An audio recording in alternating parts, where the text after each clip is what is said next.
now. You're both approaching the podium. All right, Dr. Schwartz and Woloshin.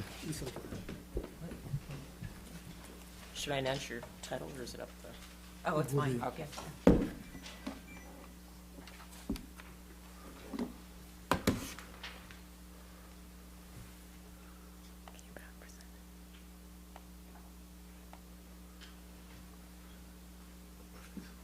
Okay. Okay. Thank you. It's an honor to be here and to give input to the committee. I'd like to start with our disclosures. We're co-founders of Informulary, no industry funding, and also expert witness in testosterone litigation. And I have one more disclosure. We're married to each other. And I'll start the talk and Steve will finish. There's been a wide concern that doctors are prescribing too many opioids to too many people for too long.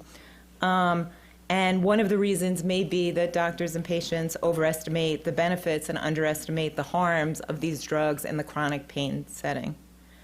And FDA might be able to improve prescribing by better communicating the benefits, harms, and uncertainties of chronic opioid use. And what we're going to talk about is 4 ways that FDA could improve the communication about opioids. The first is talking about efficacy and the state of the evidence, both in terms of class information about opioids in general and then about specific drugs, serious opioid harms, abuse-deterrent properties, and then summarizing the evidence and the basis of approval. So let's start with the evidence for using opioids for chronic pain. We've heard about this already, but according to the CDC review, there's very little, right? No study of opioid therapy versus placebo, no opioid therapy or non-opioid therapy for chronic pain evaluated long-term, greater than 1-year outcomes related to pain, function, or quality of life. Most placebo-controlled randomized trials were less than 6 weeks in duration, thus the body of evidence is rated as insufficient. Pretty grim. But that's not the impression that you get when you go to a drug company website. For example, this is Zohydro, a long-acting opioid, and there's no uncertainty here, right? You have true 12-hour control. You might expect that in an ad, but uncertainty isn't expressed in medication guides, which are the FDA-approved information for patients. So for example, here, it says Zohydro is a strong pain medication that contains an opioid used to treat pain severe enough to require daily, around-the-clock, long-term treatment with an opioid when no other treatments have worked. But it doesn't give you any sense of this sort of lack of evidence. Nor does the professional website, surprisingly. It invites clinicians to treat chronic pain who need more than short-term solutions. And again, at the bottom, it says ER formulation that delivers 12-hour pain control from start to finish. Not much uncertainty there either.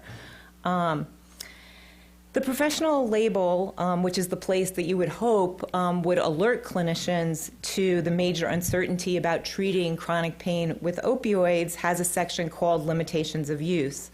And so you'd expect to find this kind of information in the limitations of use. But instead, what you find here, you find important information about the serious harms of addiction, and it reminds clinicians that these drugs are only for people who have failed other treatments.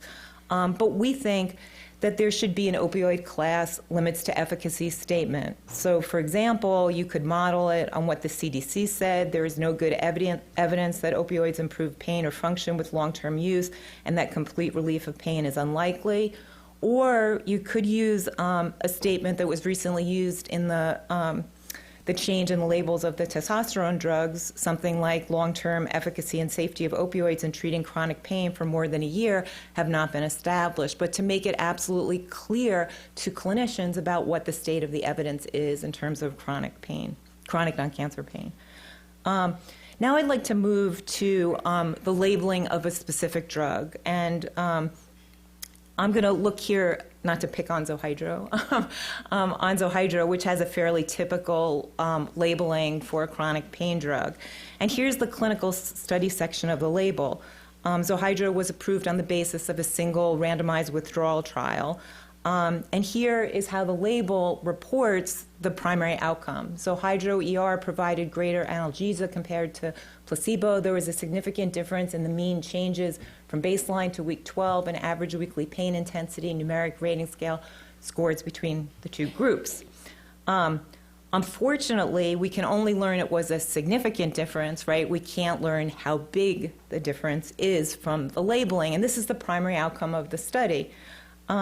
So we think that this encourages people to overestimate the magnitude of the benefit by not quantifying it. So here's what we'd like to see in the results, and this data isn't in the label. If you look in the medical review, you can find it. And what this is the change in the average pain level from baseline to week 12. And it turns out it's on a scale that goes from 0, no pain, to 10, worst pain imaginable. And what you find out is that both groups got worse, 0.5 points more pain in the Zohydro group and 1 point worse in the placebo group. And the difference between Zohydro and placebo is 0.5 less worse, or 0.5 less pain. So that feels very different than significantly improved analgesia.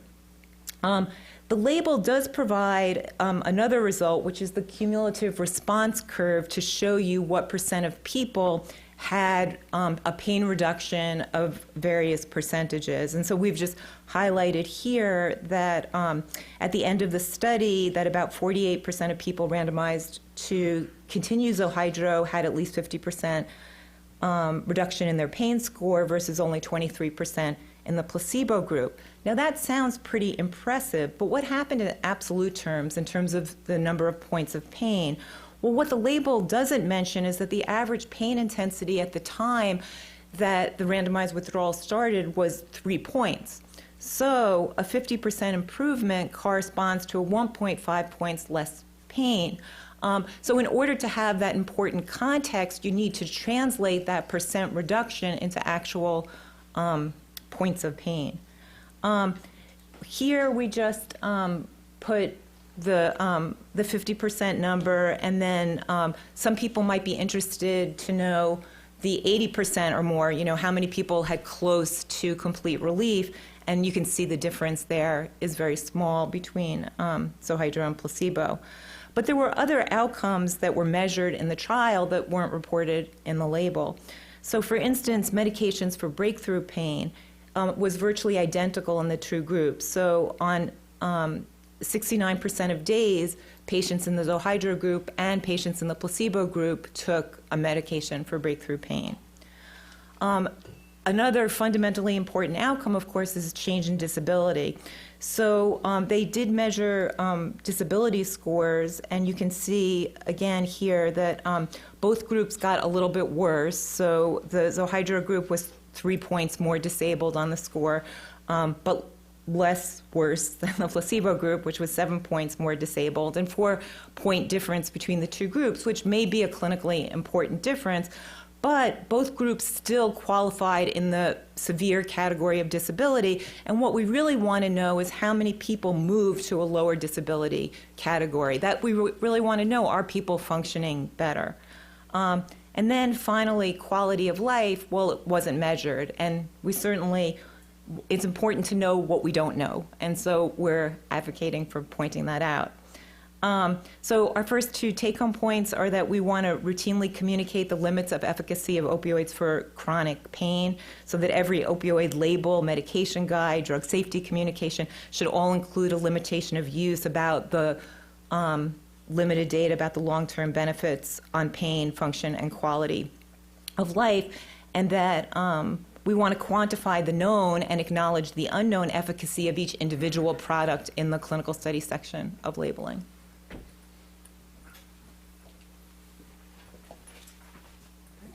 Seamless transition. Yeah. Don't stand in the way. All right. So now I get to talk about harms. So harms of opioids are mentioned everywhere.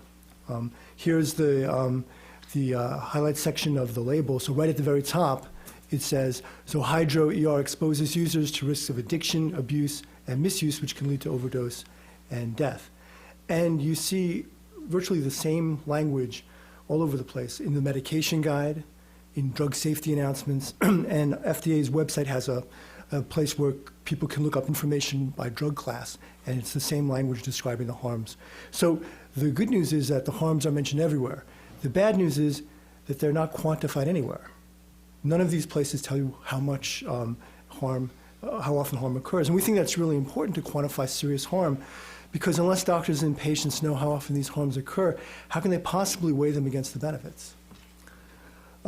So major benefits mentioned in the CDC report included addiction, car accidents, any overdose, fatal overdose. And what we think is needed is a table which shows how often these things occur in people who don't or do take chronic opioids. And since these harms dramatically change according to dosage, the table ought to be organized that way as well. So we tried to fill in the table using the CDC report. And so for addiction, it turns out that for people with chronic non-cancer pain who were not given an opioid prescription, about 0.04% developed addiction, compared to 1% in the who were prescribed low-dose opioids and 6% in the group given high-dose opioids.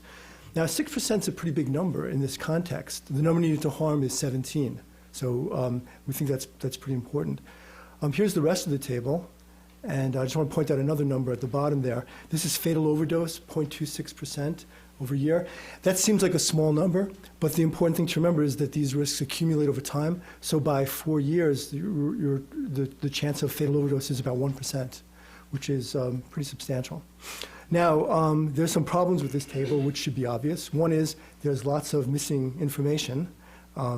And another problem is that there's variable definition of terms. So some studies define low dose as 1 to 20 milligrams, morphine equivalents, some up to 36, and for the high dose group is variable as well. And the other annoying thing is that the studies also had different time frames for outcome assessment. So it's really hard to make comparisons. Fortunately, better data should be available when the required post-marketing trials that we've heard about earlier today to quantify these harms are completed. Unfortunately, that's not going to happen until at least 2020.